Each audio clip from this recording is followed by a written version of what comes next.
Vil is a failing student at a prestigious magic academy, but since he lacks any form of magic, he makes up for it by using a sword to strike down his enemies. One day in class, Professor Edward is giving a lesson on how people can produce fire with the aid of catalysts and some magic. But of all the students in class he could choose from, he decides to call on Vil to demonstrate the experiment, knowing he is unable to use magic. He does this because he is a high-level hater, but Vil has no choice but to obey his order, so he walks up to the front of the class and begins trying to make the spell work, but predictably, nothing happens, so the whole class wastes no time in mocking him for his repeated failures. Edward tells them all to calm down. That's just because he wants to personally roast Vil for being incapable of such a rudimentary spell. Vil excels at magical theory, but he has no magical talent whatsoever, so Edward despises him for thinking he can attend magic school without any magic. One student in his class casts the fire spell from his seat to ignite the catalyst in front of Will, and while Edward isn't concerned for Will's safety at all, it would still be bad for his record if his student burnt to death, so he asks Cheyenne to refrain from doing reckless things like that in the future. Cheyenne apologizes and says he was just trying to help a little since Vil obviously isn't going to be able to do the demonstration.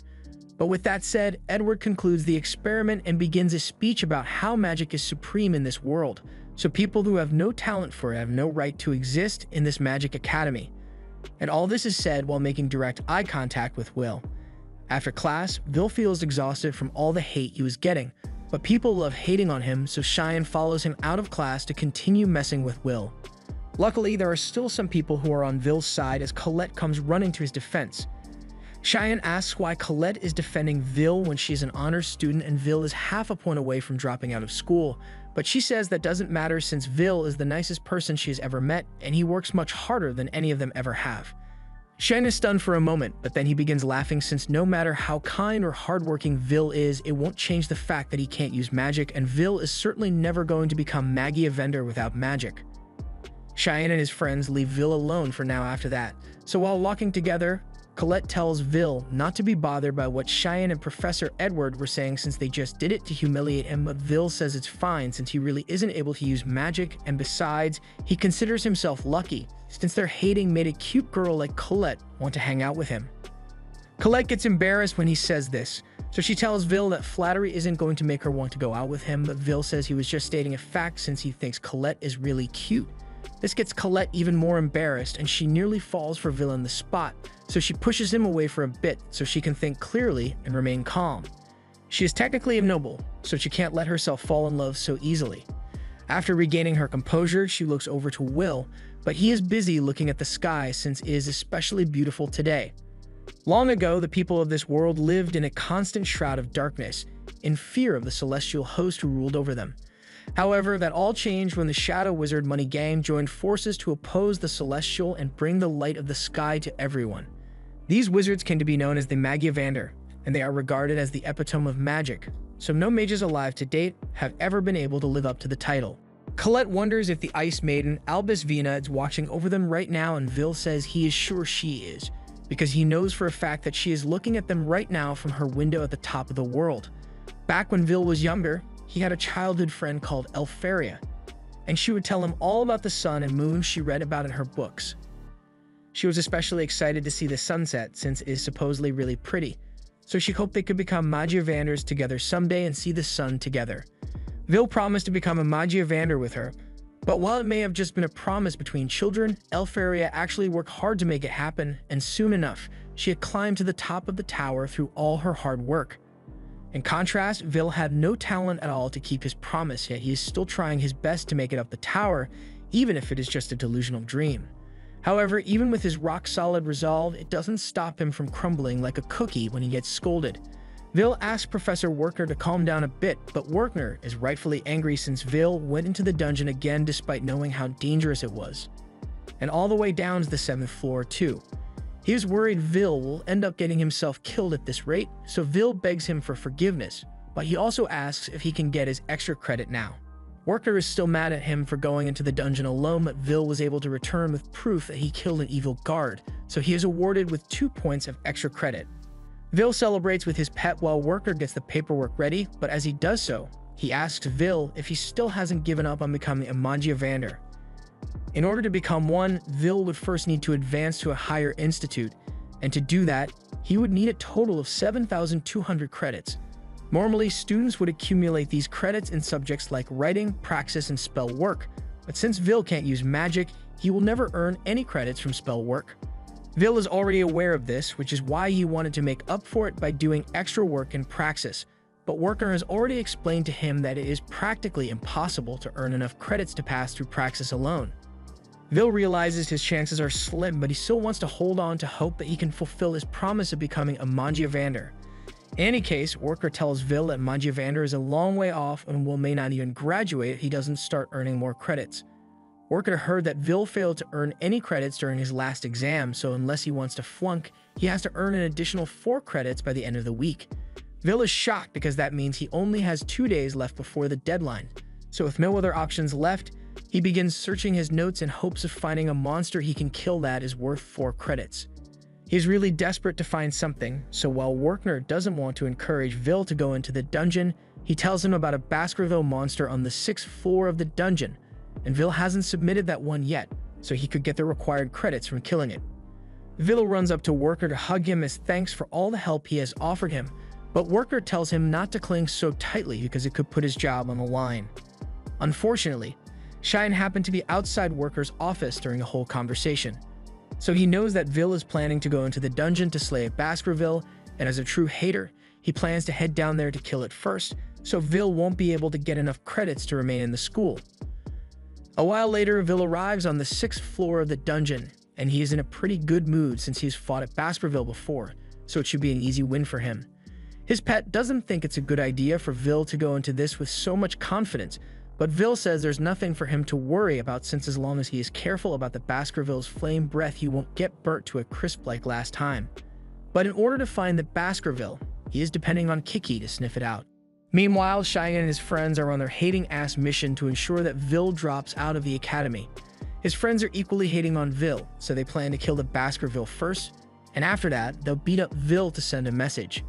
They are all on board with the plan, but one of his friends asks if it is really safe for them to be this deep in the dungeon when it's only 3 of them here, but Cheyenne takes offense to the question, saying he is more than enough to keep all of them safe. The others let it go since they don't want to make Shan mad, so Cheyenne keeps walking while continuing to internally hate on Vil. In Cheyenne's opinion, someone who isn't able to use magic shouldn't even dare to speak of the Mangiavanders, so the very sight of Vil offends him. Once they've gotten deep into the dungeon, Cheyenne turns around to brief his friends on what they need to do. But a second later, one of his friends gets punched so hard that he slams into a wall, and there's no way that dude survived this. Cheyenne remains calm as he faces the monster, but the other guy starts freaking the hell out. Vil hears the shrieks of the guy, and he instantly realizes that someone must be in trouble, so he rushes over to help. He can't believe there are other people this deep in the dungeon, but from the sound he just heard, they can't be too far away. As Vil arrives at the sight of all the screaming, he hides behind a wall and spots someone desperately shooting fireballs at the monster while pissing their pants, but none of his attacks are having any effect. That monster is an evil sentinel, and from what Vil knows, is worth 10 points. Vil has never seen one in person before because the sentinel's habitat should be deeper down in the dungeon, so it makes no sense why it would come up to the 6th floor. More importantly, the person it is attacking is Cheyenne, and none of his spells are having any effect on the sentinel, so he doesn't stand a chance. The first thought that comes to Vil's mind is to go save Cheyenne, but then he takes a moment to think and comes to the conclusion, nah, f*** him.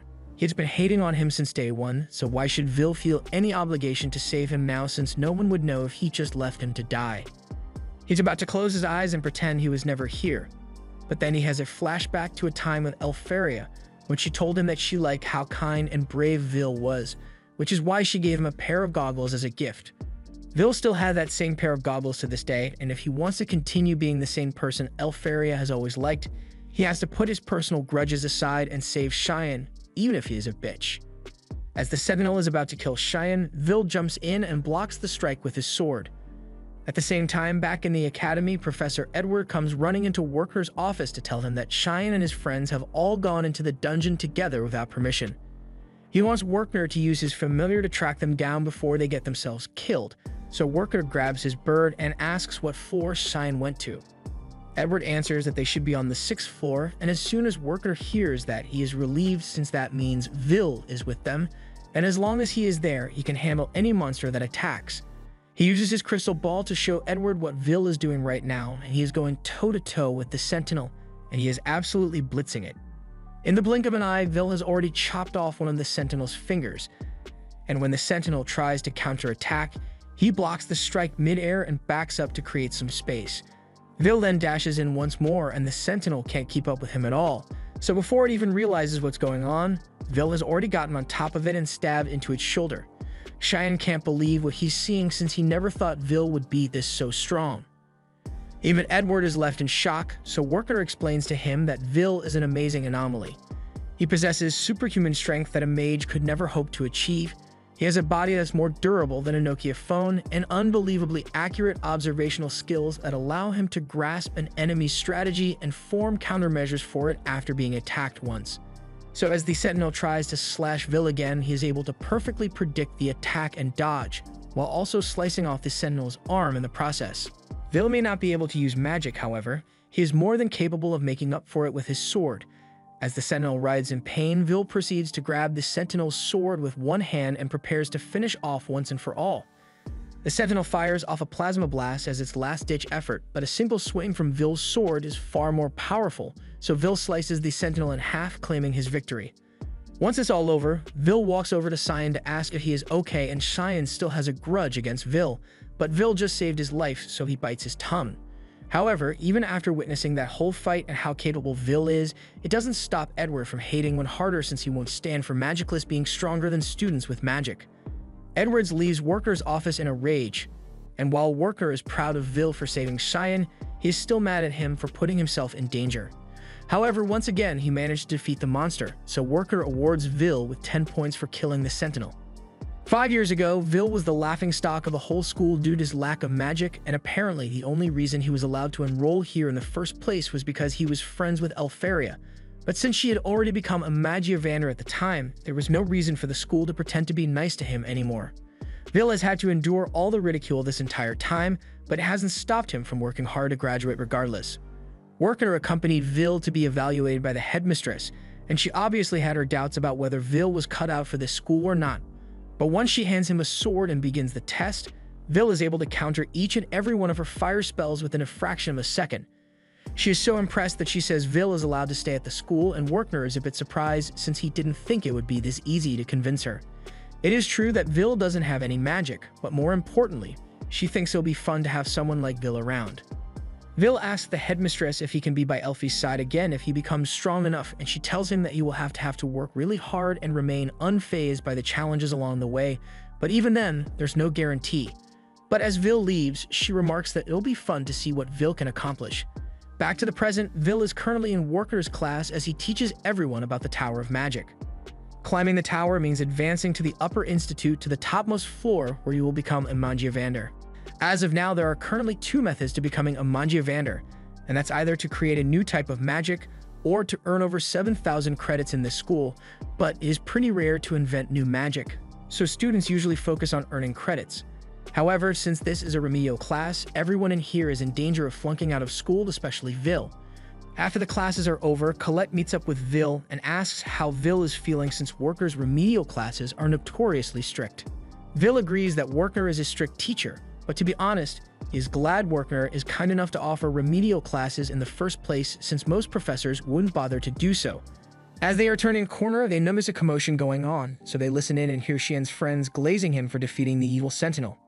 They won't question how he survived, but somehow by the time he woke up, the only thing Mars saw was Xian and a defeated evil Sentinel, meaning Xian had to have defeated it. Everyone believes Xian is amazing for being able to kill a monster as powerful as an evil Sentinel, but deep down, Xian knows he's a fraud since the one who actually defeated it was Vil. Just then, he notices Vil walking by and he takes that as a personal insult, so he goes to Vil and starts picking a fight with him again. However, it's a lot harder for him to see Vil as inferior when he knows Vil could easily one-shot him right now. He's just choosing not to. He lets go of Vil's jacket and begins walking away without saying a word. So once Xian is gone, Colette asks Vil if something happened between the two of them, and something definitely happened. At the same, Edward has just barged into Headmistress Cauldron's office and is demanding that Vil be expelled immediately. Cauldron asks why Edward suddenly wants to expel Vil out of the blue. He's already in his 6th and final year at the academy, so they can't just expel him without a reason. Edward tries to argue that Vil can't be allowed to stay at this school since he is a warrior, not a mage, and he won't stand for someone who can't use magic trying to surpass it. Cauldron pulls out Vil's records and points out that Vil has outstanding scores in his writing, and his magic reports are incredibly insightful, so aside from the fact that he can't use magic, he is the definition of a perfect student. If his dream were to become a Magiavander, then he could easily excel at any other profession he chose, and it is the Academy's duty to produce people of learning for the fated day. However, Edward states that the fact Vil wants to become a Magiavander is the problem, and Cauldron can see Edward's points, so she proposes a solution. She tells Edward to go and personally test Vil, and if Vil cannot pass Edward's test, then he's free to expel him if he wants. Edward asks if Cauldron is sure she wants to leave Vil's test up to his #1 hater, and Cauldron says she's fine with it since it won't make a difference. If anything, she thinks it will be more entertaining to have the one known as the Dark Viper Mage test Vil. Back on Vil's end, he is getting ready for his next class and asks Colette to help him open his locker for him. She happily does so, and he apologizes for having her do this for him all the time since he can't use magic. She says she doesn't mind, but then she notices Vil's sword in his locker and asks him if he's still training with it. Vil says he is, but he couldn't get permission to use it while he's in school, and back in his dorm, his roommate wouldn't let him do anything dangerous. He and Colette later head to the library to study together, and Vil is taking it very seriously despite having already learned this topic before. Colette tells him to take it easy since he's already at the top of the class in writing, but Vil says he needs to keep studying his hardest since he can't afford to lose a single credit. And besides, he enjoys learning history from the perspectives of the other races, especially since he can relate to the dwarves. They marched to war against powerful mages, but they never gave up in spite of the challenge. Just then, Colette notices that Vil has a white strand of hair on his head, and she says it's probably because he is overworking himself. She offers to pluck it out for Vil, and even though Vil says she doesn't need to, she still really wants to do it. However, in the middle of their flirting, Edward shows up behind Vil and tells him to come to the spell hall alone because there is something he needs to do. A little while later, Vil arrives at the spell hall and Edward says that he will be offering Vil a special remedial class, so he should be grateful for it. Will can't believe Edward would offer him a remedial class, but that still shows that he has no good intentions. He wants to see what Vil can really do, so he fires a warning shot to let Vil know that this is serious and tells him that if he's able to successfully land a blow, then Edward will award him 5 spell work credits. Otherwise, if he fails, he will immediately be expelled. He also tells Vil that he is not allowed to refuse this test either, so he begins casting a spell to take Vil out. Meanwhile, Worker has just been summoned to Cauldron's office, and she apologizes for calling him here on such short notice, but she thought Worker should be informed of what Edward is doing. She casts a spell to show him the test Edward is giving Vil, and she forbids Worker from interfering for any reason. She believes it's only fair that Edward gets to have his request granted since Worker got the same when he asked to watch over Vil. Still, Worker thinks it is too cruel to let Edward of all people be the one to test Vil because he is a man who nearly became a Magiavander. He may have failed, but he still possesses power that is equivalent to one, so Vil is in serious danger right now. So far, Vil has been able to avoid getting hit by Edward's spells, but Edward has only been using low-level black magic so far, so Vil can't believe how much power Edward is producing. Vil has to fight back somehow, so he tries to run up behind Edward and land a kick. But Edward is easily able to block it with a shield spell. The shield is too strong for Vil to break it unarmed, and Edward calls him hopeless for thinking he could get through a magic shield with a kick. Edward then blasts him away, and Vil is starting to worry that there may be no way for him to win, as Edward is simply too strong for him to beat as he is now. Edward tells Vil that he will limit himself to 2 spells, one to attack with fire, and one to defend himself from Vil's crude attacks. However, even if it is only 1 attack spell, one who has mastered that 1 spell can outclass someone who has learned 1,000. Edward is simultaneously casting his fire spell, and Vil knows it will be bad news for him if he gets hit with that, so he starts running away, but Edward is still able to blast him regardless. And you can tell Edward is enjoying this because he looks like he is conducting a symphony of Vil's screams. Vil eventually falls to the ground and he realizes there's no way for him to beat Edward like this, but if he had his sword, he could at least hold his ground against Edward. Outside the spell hall, Colette had been putting her things away in her locker, and she was really worried about Vil since Edward asking Vil to come alone for remedial classes couldn't have been a good sign. All of a sudden, Kiki came running up into the room covered in Vil's blood, and she was trying to get to Vil's sword in his locker. So Colette realizes that something bad really happened to Vil and opens his locker, so they can go give him his sword. As Vil is lying on the ground, Edward is slowly walking towards him while saying that Vil could never hope to become a Mangievander if he can't surpass him here. Magic has always reigned supreme even in the past when dwarves went to war with the mages against an army of 10,000 dwarves. All it took was one mage to annihilate them all. The sword is never going to compare to the wand, but even if the odds are insurmountable, Vil still wants to become a Mangievander. He will do whatever it takes to achieve it. Edward can't understand why Vil would go to such lengths to become one, so he asks if Vil has some sort of noble goal that he wants to accomplish. So Vil tells him that he wants to be by the side of the girl he loves, but Edward thinks that's a stupid reason. It may seem ridiculous to Edward, but Vil made a promise to Elfie, and no matter what it takes, he wants to be able to watch the sunset with her. Just then, Colette arrives at the spell hall and throws Vil's sword to him, and now that he is finally armed, Vil is able to counter Edward's fire spell. Edward is shocked that Vil was able to cut through the spell, but he realizes it's because Vil's sword is special. Even so, he still intends to prove that Vil is no match for a mage. Vil is terrified of Edward's flames, and if possible, he would have run away from this fight a long time ago. But facing Edward is the only way for Vil to move forward, so he charges at Edward while dodging all his attacks, and since he is finally close enough, he slices through Edward's barrier and successfully scratches Edward's cheek. Edward is forced to admit that Vil has passed the test, so he awards him his 5 credits and walks away. Vil collapses to the ground out of exhaustion, and Colette runs up to congratulate him on his victory, but he is totally passed out. Cauldron praises Vil's performance, and Worker says his strategy of diving into the attack to close the distance and attack from a blind spot was brilliant. And what's even more impressive is that his sword strike was powerful enough to surpass Edward's shield, so Vil may have what it takes to become a Mangievander after all.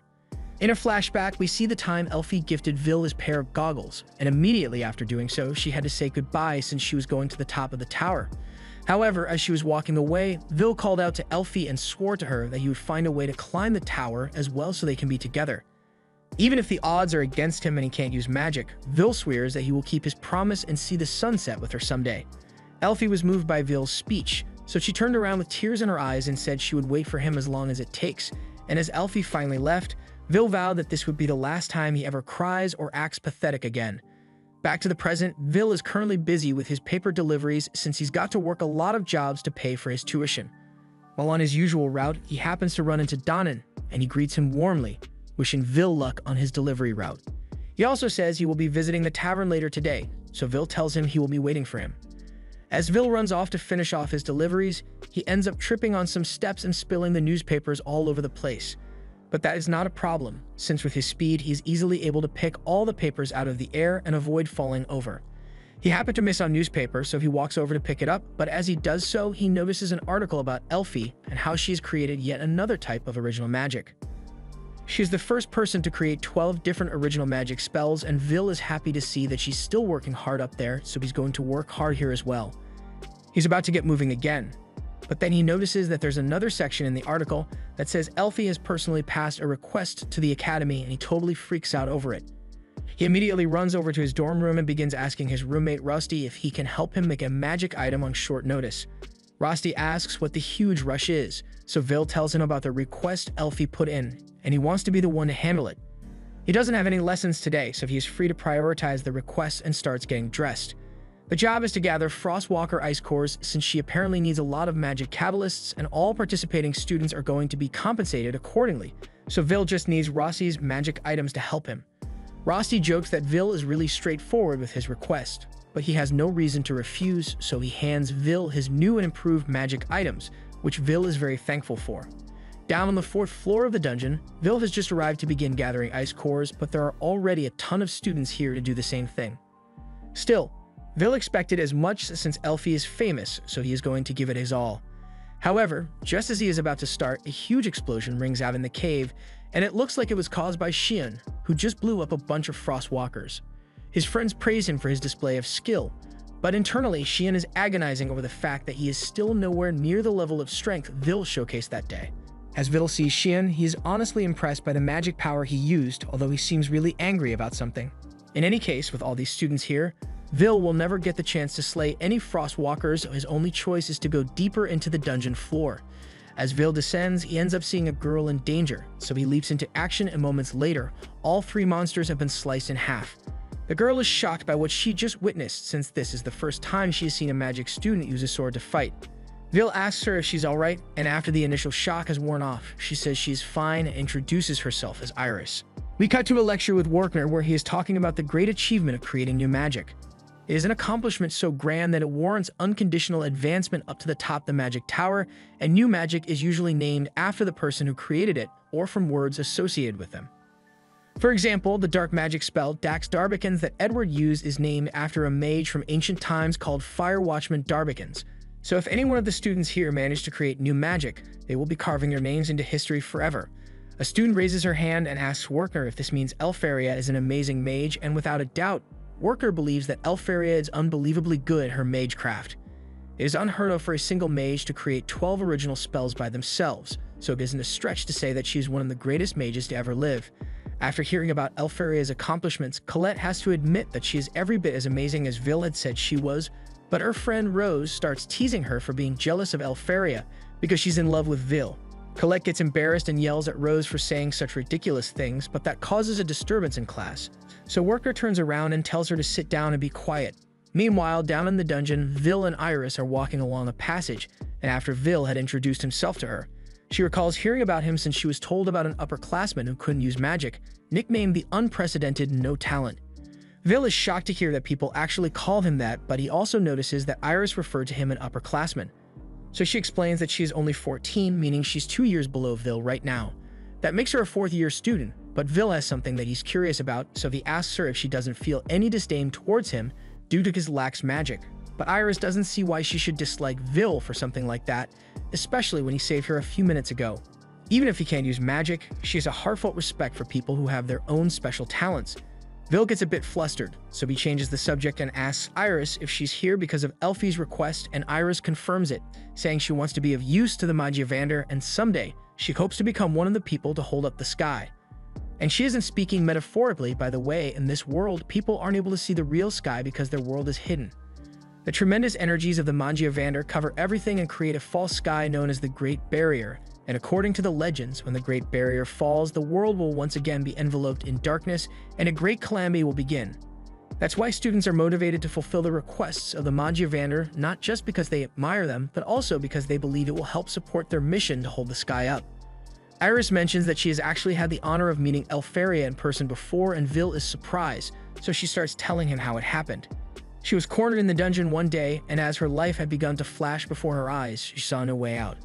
However, before she could be devoured, a burger wall of ice encased all the monsters that were attacking her, and she turned around to find Elfaria standing there and asking if she was alright. It was an experience she will never forget, which is why she wants to do everything she can to help Elfaria. However, even though she came to get the Frostwalker cores, she hasn't been able to find a single one, and her search spell isn't picking up anything either, so she assumes the other students must have defeated them all. But Vil doesn't think that's the case. He shows Iris an ice fragment that Frostwalkers leave behind when they move, and it's normally supposed to be around 1 millimeter, but this one is huge. That can only mean that there must be a powerful Frostwalker nearby, probably somewhere that Iris's search spell can't detect. Iris asks Vil how he could possibly know all this when he can't use magic, so he explains that he studies magic because he thinks it is amazing, but it's not almighty. Especially not inside a place like the dungeon, so he who lacks magic has to use all his knowledge, wisdom, and experience to make up for it. Iris asks what Vil means by experience, and seeing as they are standing in a large open room, Vil's experience tells him that there is about to be a boss battle. As the Frostwalker tries to sneak attack them, Vil dashes forward to get Iris to safety, and as she finally realizes what's going on, she identifies the monster as a Frostrex. A Frostrex is the highest form of a Frostwalker, and it's worth 6 credits on its own, so it's basically the special boss monster of the 4th floor. The Frostrex fires an ice laser towards them, so Vil jumps out of the way to avoid being frozen to death. He sets Iris down and asks her to stay back while he handles the Frostrex, but Iris warns him that physical attacks won't work against the Rex, as anything it touches will instantly be frozen. For that reason, close combat has been completely ruled out as an option, and it is generally believed that the only way to deal with it is with long-range magic attacks, but Vil isn't worried as he has a plan in mind to deal with the Rex. As it begins charging up another laser blast, Vil prepares the magic item he got from Rosti and charges forward at it. He evades the ice beam and lands behind the Rex before sliding underneath. The Rex can't keep track of Vil, so it begins firing in random directions, and while it's not paying attention, Vil uses the magic item to latch onto its body before dashing around the room to entangle it. Before long, he has completely ensnared the Rex in wires, and Vil states that the main weaknesses of Frost Rex are fire magic and explosive attacks. So as the Frost Rex is about to fire another blast at him, Vil activates the magic item and causes the wire to ignite, leading all the way back to the bombs that were attacked to the hook and causing a huge explosion. The Frost Rex is reduced to a pile of rubble, so Vil retracts the tool and makes a mental note to thank Rusty for his help later. Iris is stunned at what she just saw, but then her true personality comes out, and she remarks that Vil is far stronger than the rumors had led her to believe. She wonders how she should report her findings, but while she's thinking, Vil gets her attention and tells her they've gotten a really good ice core, so they can head back now, and Iris smiles in agreement to maintain her persona and avoid suspicion. A while later, Iris heads to the Wizard Tower, and as she is walking along the halls and taking off her disguise, she goes over what she learned from following Vil. He truly can't use magic, but he compensates for it in creative ways. That, along with his insane battle sense and experience, means that while he is not qualified to be a mage, he is an incredibly talented warrior. As she reaches the end of the hallway, she walks up to a huge door and opens it to meet with the Magiavanders. She asks them for a moment of their time and apologizes if she is interrupting something important, but Cariat tells her that there's no need to apologize since they were just having a boring meeting for the sake of it, but the situation is still dire since if the sky barrier were to be breached now, the world would certainly be destroyed. The celestial host that has been watching them from beyond the sky would overwhelm them instantly with the number of mages they have now, so they need to hurry and find more promising mages to aid the fight to come on that fated day. Otherwise, the calamity in the lore will come to pass, and they can't allow that to happen. They ask Iris how her observation mission went and if she happened to find anyone useful, and she confirms that she managed to find a promising person who could be useful to their cause. The no talent who can't use magic, Vil Surfort, and she recommends that he be inducted into the tower. Cariat and Eleanor are against the idea, but Z thinks it could be fun, while Elfie chooses to reserve her opinion on the matter. Z honestly doesn't care who it is as long as they are useful, but Eleanor thinks it would be crazy to bring a magicless person here. They are about to start a fight over it, but Cariat calms them down and says they don't need to make a decision now as the Grand Magic Festival will be occurring soon, and they can just use those results to decide. The useful ones will naturally end up in the top positions, so if Vil doesn't make it, then he wasn't cut out for the tower. With that, they call the meeting to a close and all teleport themselves out. And with Elfie being the only one left, she is happy to know Vil is still trying to keep his promise, so she says she will be waiting for him as long as it takes. As part of the next test the students have to participate in, they are all set to fight against golems, and if you manage to defeat one, then you pass. Shion and Colette are up first, and they both manage to defeat their golems with ease. Meanwhile, Vil is struggling against his.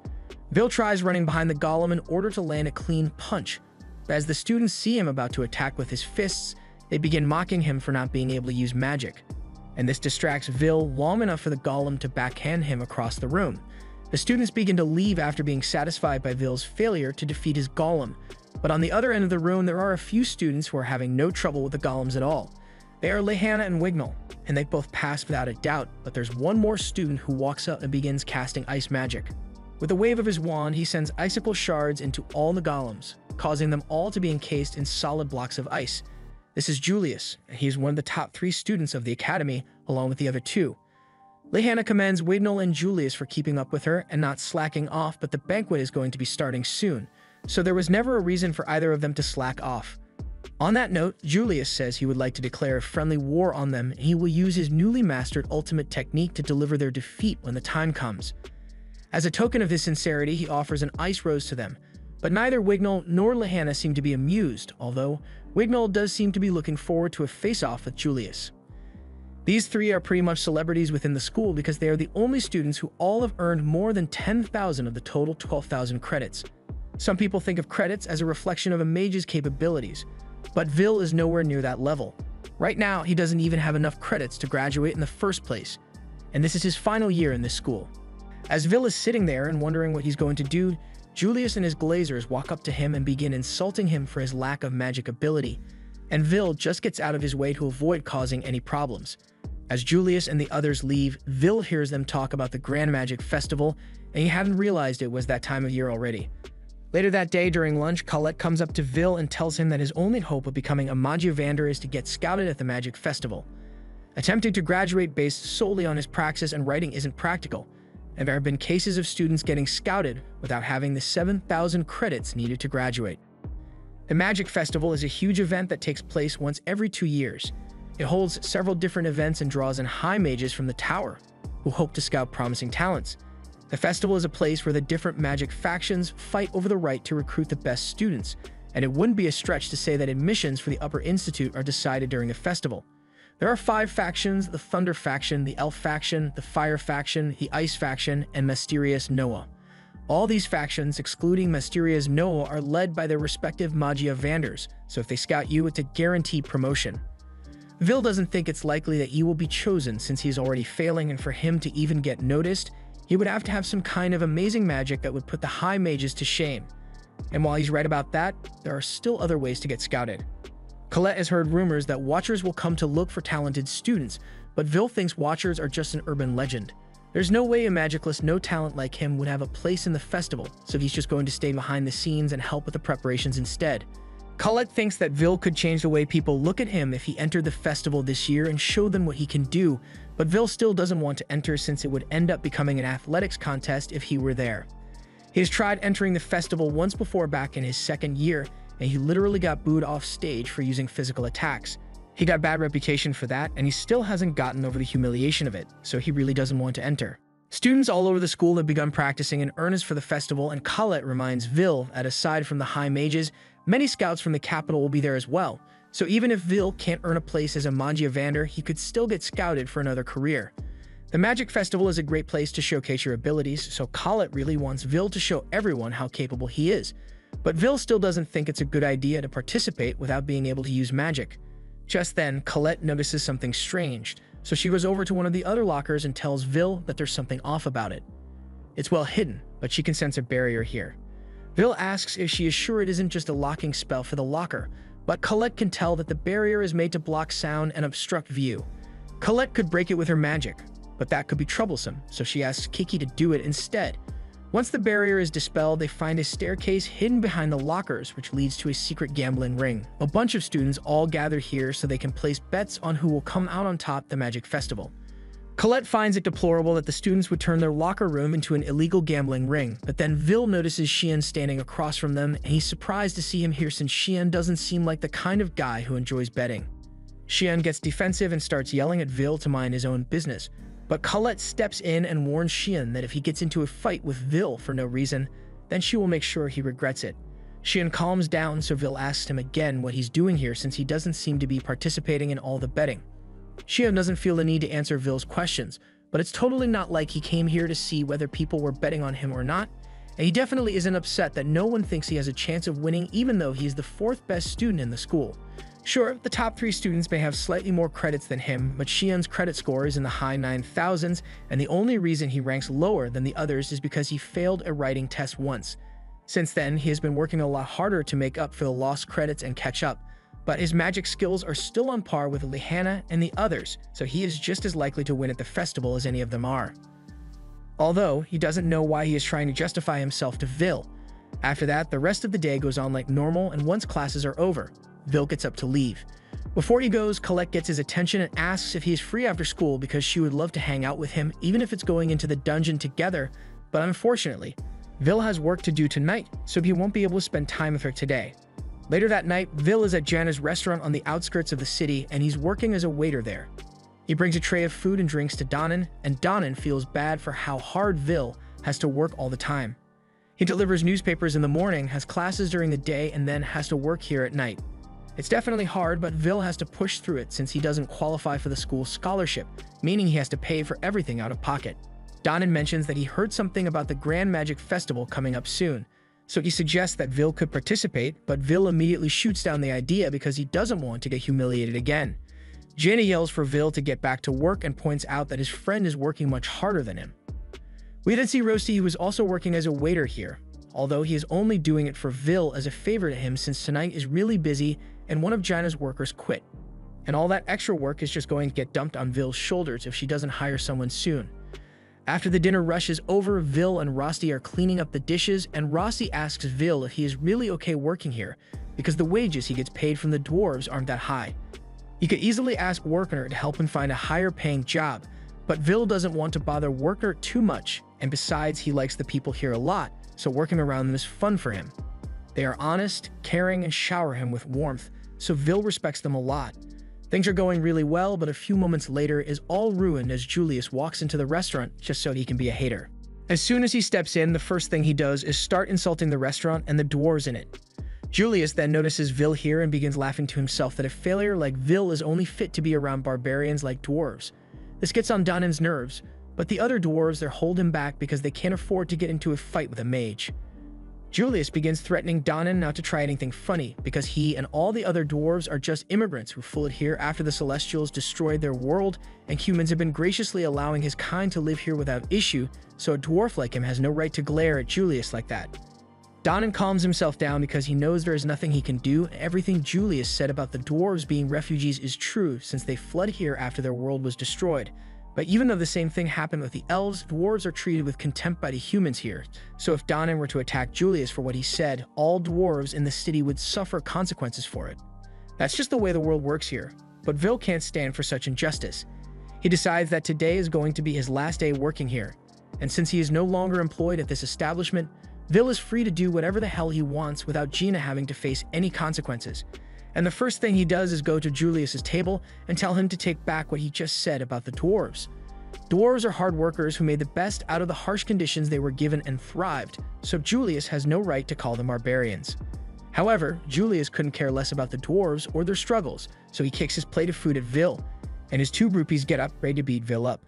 However, they fail to realize that a plate of food being thrown at him counts as assault, so anything Vil does from here on out can be classified as self-defense, and Vil immediately grabs the two boys by the shirt and gives them first-hand knowledge of what the floor tastes like. Julius gets slashed in the process, and it's been a long time since he has suffered such humiliation, so he's going to make Vil pay for what he has done. The room begins to freeze over as Julius takes out his wand and begins to attack Vil. Vil jumps back to evade Julius's ice strikes, but he doesn't have his sword and is in an enclosed space, so eventually, Julius manages to trap him with ice and pin Vil to the wall. He then walks up to him and is about to freeze Vil solid, so Rosti is about ready to step in and save Vil. But before he freezes Vil, he looks into Vil's eyes, hoping to see him beg for his life, but Vil's eyes show no sign of fear, so Julius decides on a change of plans. Instead of freezing Vil here, he wants to do it at the Magic Festival, so he can thoroughly humiliate Vil in front of the whole school. Vil agrees to fight Julius in the Magic Festival, and Julius says that if he wins, he will have Vil kicked out of the school once and for all, but Vil just wants an apology from Julius to all the dwarves he disrespected when he wins. This was the end of episode 4. Subscribe to not miss the next part.